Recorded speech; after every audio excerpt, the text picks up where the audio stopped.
de transformar o Brasil num paraíso evangélico. Mas é uma visão antibíblica, é uma visão que não tem nada a ver com... Porque não é assim que acontece, entendeu? Acontece no olho, acontece no estender a mão, sabe? É uma outra realidade. Então, às vezes, eu tenho também ocupado uma parte do meu espaço para dizer, cara, calma, não confunda essas coisas. Isso não tem nada a ver com a mensagem de Jesus. A mensagem de Jesus é outra coisa, entendeu? Esses caras estão num exercício de ocupação de espaço que tem a ver com a religião. A minha religião vai sobrepujar a sua. E aí a gente tem os aproveitadores de toda sorte, desde pastores até políticos, né, cara, que se batizam em várias religiões, que acendem uma vela para Deus, outra pro diabo e tudo. E as pessoas se encantam com isso. Agora, eu queria falar uma coisa também que eu acho que é muito importante.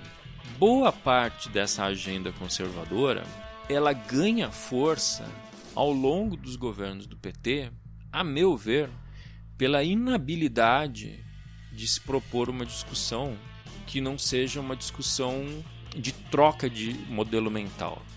De luta de classes, digamos assim, para usar uma terminologia que eles adoram. Que eles adoram, exatamente. Então, quando você traz o assunto do casamento homossexual, isso não precisava ter virado essa confusão que virou. Entretanto, quando a gente tem atores políticos que começam a ter essa postura de estamos calando a boca desses caretas fundamentalistas, idiotas, você começa a fortalecer um discurso de nós não somos caretas fundamentalistas, o idiota é você, seu promíscuo imbecil, sabe?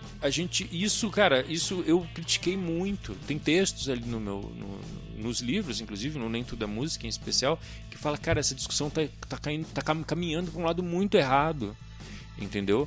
A ideia de você comemorar a derrota do outro mais do que sua própria vitória, que é uma coisa... Cara, isso não faz o menor sentido. Mas é esse isolamento da esquerda, né? Super! A esquerda se isolou nessa agenda, né, de total, casamento gay, liberação das drogas, não sei o quê. Essa agenda é minha, eu não vou discutir com ninguém, quem não aceita isso é conservador, é careta, é idiota, e esquece o resto. Então ela saiu das favelas, ela saiu do campo, ela saiu de todo mundo, não fala com mais ninguém e pronto, acabou. E aí virou aquela esquerda Vila Madalena. Não, e se isolou. E sempre foi um discurso belicoso. Total. Você não trata todo mundo como idiota. Você não é a favor da tolerância, você é contra a homofobia. É sempre a postura de ser contra alguma coisa. O cara fala, mano, né, tá errado o jeito que essa discussão tá levada. Nesse sentido, isso é reflexo disso, sem dúvida nenhuma. Entende? Porque o que aconteceu nesse caso, nesse ponto específico do casamento gay, as igrejas começaram a ter medo de perda de espaço para sua teologia, entendeu? Perseguição religiosa. E aí, para aparecer um pilantra para dizer, gente, é perseguição religiosa mesmo, porque o marxismo cultural, porque não sei o quê, ideologia de gênero, inventaram ter, sabe? Então, eu falei, cara, quando eu vi esse ringue armado, eu falei, cara, acabou. E aí aparecem essas pessoas para incentivar o pavor dessas pessoas, né? Porque o medo é poderoso, né, cara? Se vocês votarem nos comunistas, daqui a pouco vocês não vão poder mais ter igreja. Daqui a pouco vão... exatamente, vocês vão ser presos. Vão queimar a igreja. Daqui a pouco vocês vão ser obrigados a casar homem com homem, mulher com mulher, cachorro com vaca com cavalo, porque vai ser proibido. Os marxistas vão fazer tudo isso aí. Então, cara... Porque o grancismo diz isso. E como ninguém leu Gramsci, então entendeu? Então eu acho que é muito importante, em vez da gente estar indo para a posse do Maduro e repetindo a história do Lula livre, a gente parar para pensar em, cara, quando tivermos a oportunidade de novo, será que a gente é capaz de levar essa pauta em prol da civilidade e não em prol de mais treta, sabe? Eu acho que é muito interessante. Eu editei um livro chamado Entre a Cruz e o Arco-Íris. Editei, pautei, e a autora é a Marília Camargo, jornalista do Valor Econômico. E no final, ela entrevista um pastor batista, o Tony Campolo, E ele fala uma coisa que, eu falei, cara, é muito óbvio isso que ele está falando. Ele diz assim, o governo não deve definir o que é família e não deve definir o que é casamento. Ponto. Isso não é um assunto do governo. O governo precisa assegurar direitos para as pessoas. É isso. Entendeu? Família seria o que as pessoas querem que seja família. Eu e minha prima, que cuidamos do filho dela que foi abandonado pelo pai, somos uma família. Pronto. Quero ter direitos, né? E casamento é uma questão de igreja, cara.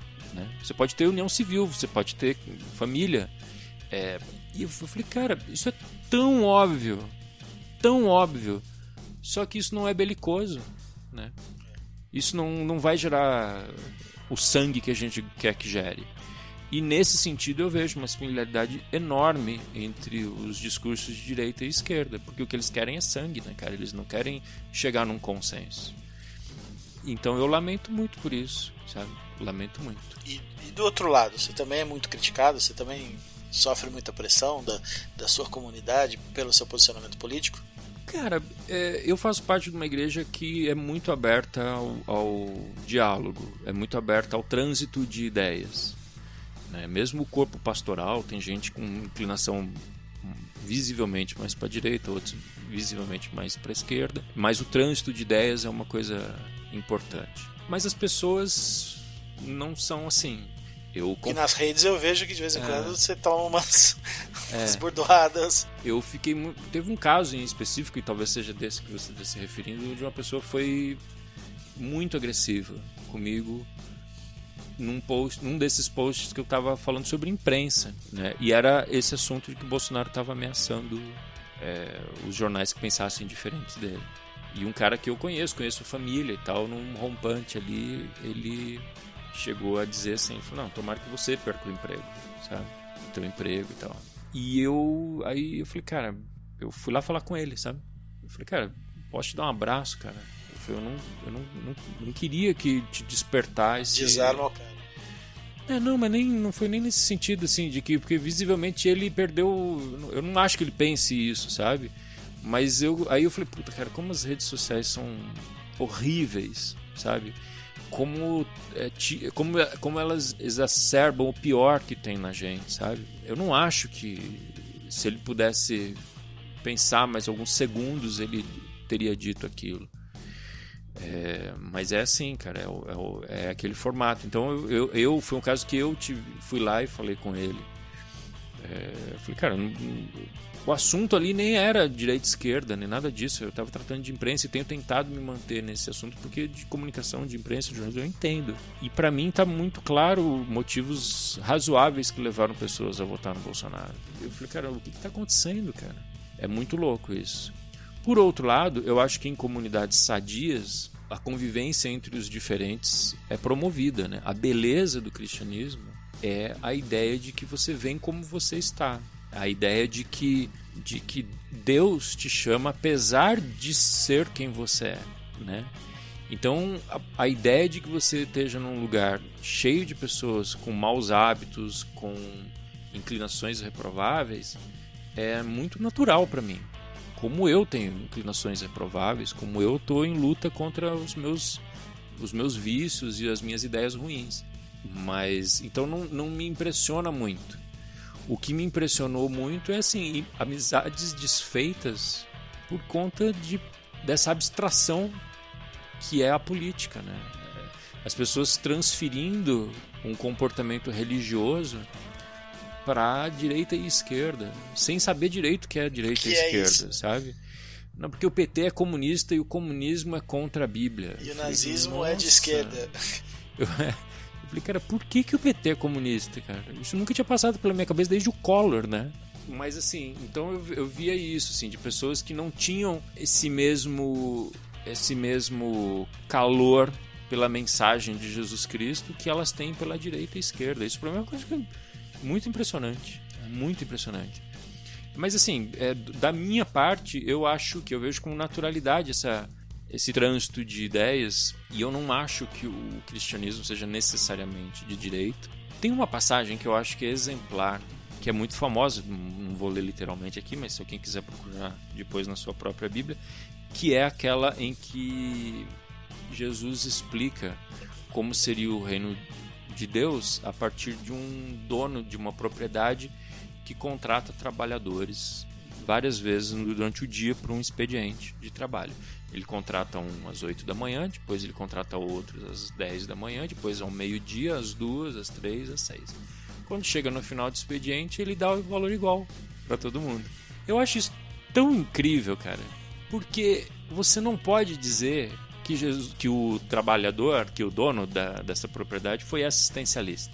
Porque se ele quisesse ser assistencialista, ele daria o dinheiro sem precisar que as pessoas trabalhassem. Mas você também... daria a esmola, né? Exatamente.